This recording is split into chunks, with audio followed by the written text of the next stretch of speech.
Ew, I don't like my shirt.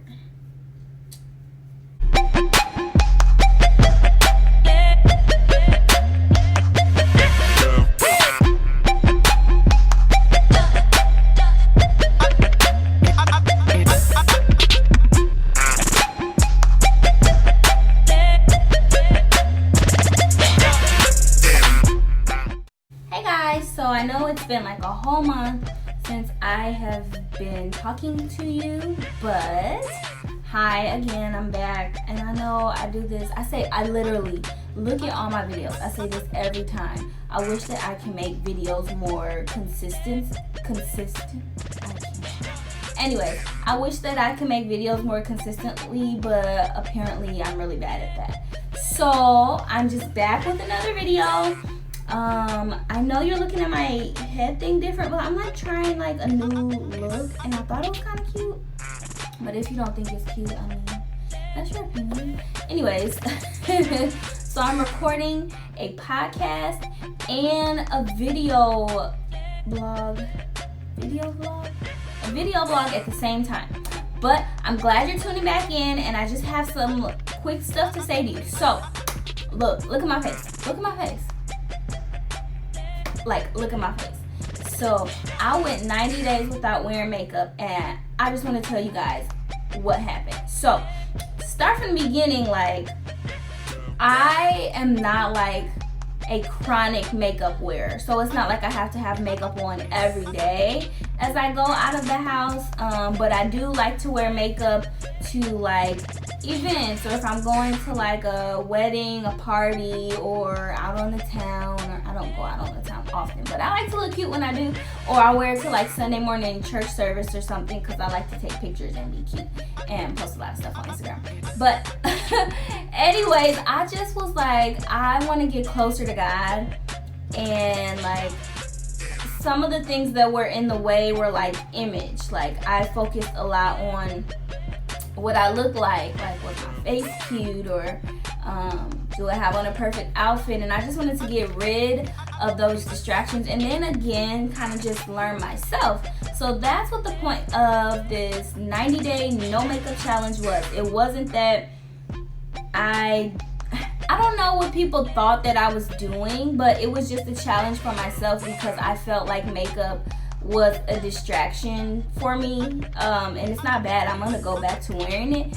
I felt like it was a distraction for me, because like I was just too focused on how I look and just self-image more than God, or who Sharice really was underneath the makeup, or underneath the outfit, or underneath the hair and all of that stuff. Like I'm gonna go back to that stuff because I like doing it, but I just needed a season where I could step back and really just dig deeper into who I was.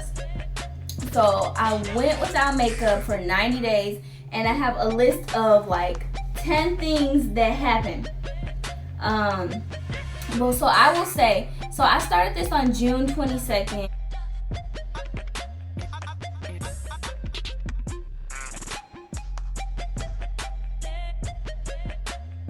And today, what is today? August 24th. And like, I feel good. I feel good. But I have 10 things here, and throughout these 90 days, like I had a speaking engagement and I went without makeup. I praise dance at church, so I'm like on the stage with a whole bunch of lights and everything, and I did it without makeup. And I know some people are like, it's not a big deal, like I go without makeup all the time, but for me it's different. If I'm in front of people, or especially a large crowd of people, I kind of would, I don't know, like I like to look over the top. You could say I'm extra. My friends say that I'm extra. So I went on 90 days, and this is the first thing that happened. The first thing was I didn't want to go anywhere.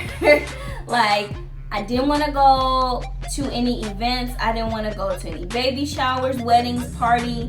I didn't want to go to like church and people look at me like, you sleepy or something, like, because they're used to seeing me with makeup on. So I didn't really want to go anywhere. And from there I realized, like, this is bad. Like, your life should not stop because you don't have a big face. Second thing was I began to compare myself. And so as I sat with my bare face and I looked in the mirror every morning and I saw my flaws and everything, it was easy to get on Instagram and just scroll and scroll like, oh my gosh, there are other people that are not ever wearing makeup and they're like freaking flawless. Why do I look so 12 years old and plain and weak, you know? Number 3 that happened, I didn't want to post any selfies because I wanted to use a filter. Since I didn't have any makeup on, like, I wanted to put on a filter. I wanted to like kind of mask it, like, you know, yeah, I'm natural face, but filters can cover up your flaws and make you look like you're in perfect sunlight. So I didn't want to take any selfies because I felt like putting on the filters was kind of breaking the no makeup challenge law.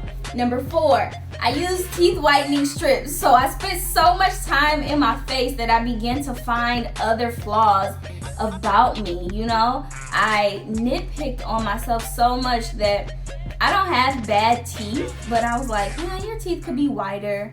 So because I couldn't wear makeup, I found something else to kind of make up for it. Like, well, let me make sure my eyebrows on sleek, my teeth white, super white, and I got some popping lip gloss and cute earrings. Like, I tried to overcompensate for what I felt like I was missing in the makeup. So I began to overcompensate in different areas where I felt like a perfect face or glowing cheekbones would kind of be, you know, just like everything to me, you know? Number 5, I went vegan. And so this was kind of like around at the end of the first month where I was kind of like, okay, well, I'm working on my face, and now that I'm in my face more often, let me just start taking better care of it while I'm at it. So if I'm gonna have to not wear makeup, then let me just make sure my face is clear, you know? And then I feel more comfortable. And I was like, well, maybe something's wrong with what I'm eating, which is why my face is so bad. And so I went vegan, and that sucked because like I was not a clean vegan. All I loved was the Gardein foods, which is packed with soy, which did not work because soy increases estrogen. And I'm a woman, like I got enough estrogen. Like the estrogen I got has made me so horribly acne prone, all these hormones since I was like 12. That just made it worse. So I quit that. Number 6, my face broke out. My face broke out because of all of the soy and all of the estrogen. Like my face was so oily, like my face was all scarred up. I was like having a breakdown. I was like, oh my gosh, why did I even do this challenge? Because I could just cover these scars up right now. Like it's nothing to cover these up. Number 7, I got used to it. So it's kind of rolling around. It's like the middle of the 2nd month, and I was just like, this is my face.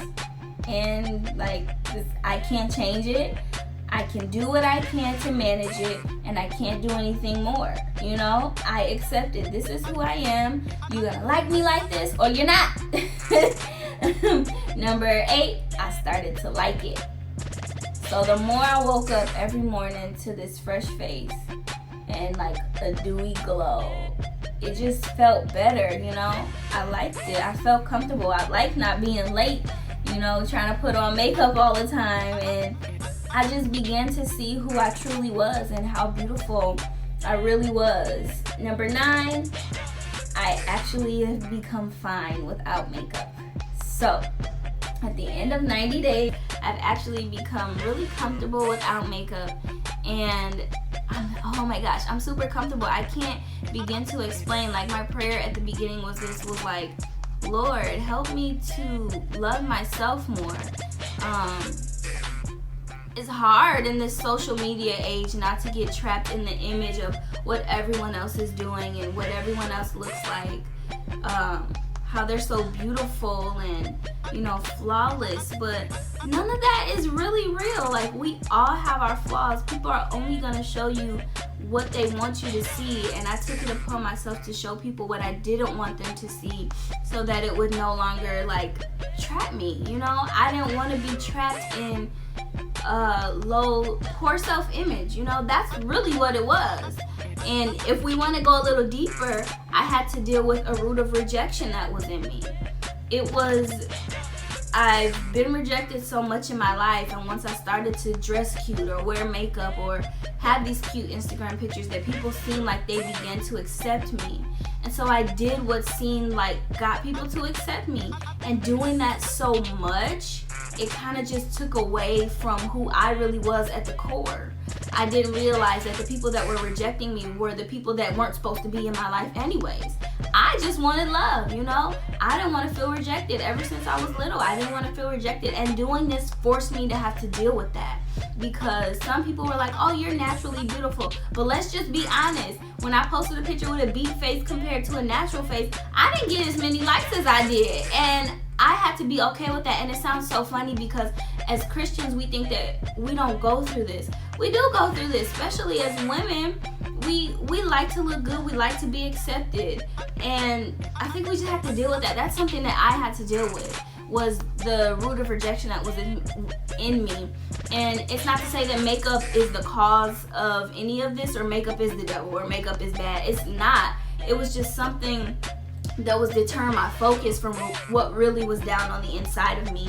The last thing in number 10, I'm more confident in my own skin, so I feel more bolder. I feel like I don't care how I look or how I appear, because it's what's inside me that's what really matters. And I know that sounds really cliche, but it doesn't matter, because at some point in my life,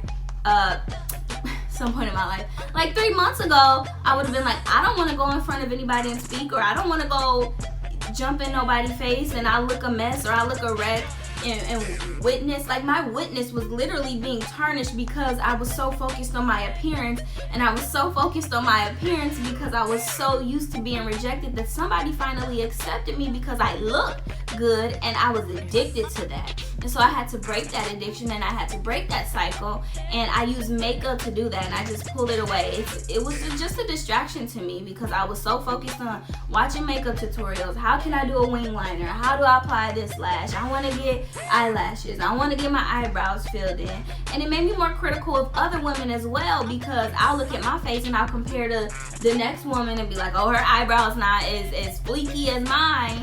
Like, there's so many ugly things that were down on the inside of me that seemed innocent and was so tiny, but were affecting me in a huge way. So after 90 days with no makeup, God literally had to show me, like, I needed you to get back down to the core of who you are. And you can wear your makeup however much you want. But I use this to show you one thing, was that rejection was at your core, and I had to pull that out of you, because rejection will make you go rushing for love of humans when we really just need the love of God, when we need the acceptance of God. And when God accepts you, like, that's the ultimate, like, exception. Like, you in there now. Like, if God accepts you, we don't need someone else to accept us. And I just feel like the enemy likes to put rejection down on the inside of us, and that's how we end up in toxic relationships, because the first person that seems like they don't push us to the side or say no or welcomes us, that's who we get tied to, and we become loyal to that because we fear if anyone else is going to be that way with us. So not wearing makeup after 90 days made me realize that I'm beautiful, that I'm bold, that God accepts me, that rejection was there, but He was there to pull that cycle out. That makeup was a distraction, but it's not a sin. So you can wear makeup as much as you want. I'm gonna wear makeup again. Like, I kind of don't want to do it anymore because I don't want to be late for church in the morning. But I'm gonna wear makeup again. I like makeup, it's fun, but now I know that makeup and how I look and how my image look, I shouldn't stand in comparison to anyone else, because God created a lane for me and only for me.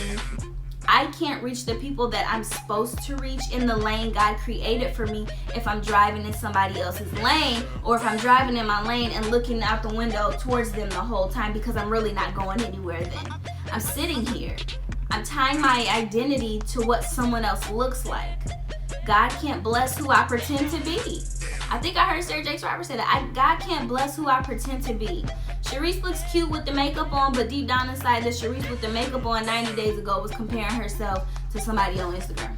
Let's just be honest. I can't compare myself anymore. I am who I am. I am who God called me to be. And you don't have to have the flashiest face, the flashiest clothes, the flashiest earrings to be any of that. He just needs you to say yes to him and to know that he accepts you and to move in that. Because there are people attached to you. And if you're faking like somebody else, then they're never going to get reached. And the funny thing is, we like to wrap our purpose around just, it's all about me. It's not about us. We need to let God pull out whatever is in us, because our cleansing is attached to someone else's salvation. Okay? Well, my 90 days of makeup is done, and I'm happy. So this is going up on my blog, my podcast, and the YouTube channel. So thank you for watching, thank you for listening, and thank you for reading, guys. If you haven't already, go ahead and check out some other videos on my channel, and then also subscribe to my channel, like, comment, whatever you want to do. I don't really care. I know it's a lot of people that really don't watch my videos like that or listen to my podcast like that, but I'm happy and I'm appreciative for this, and it was very eye-opening. So yeah, that's it. Thanks guys for watching. Bye.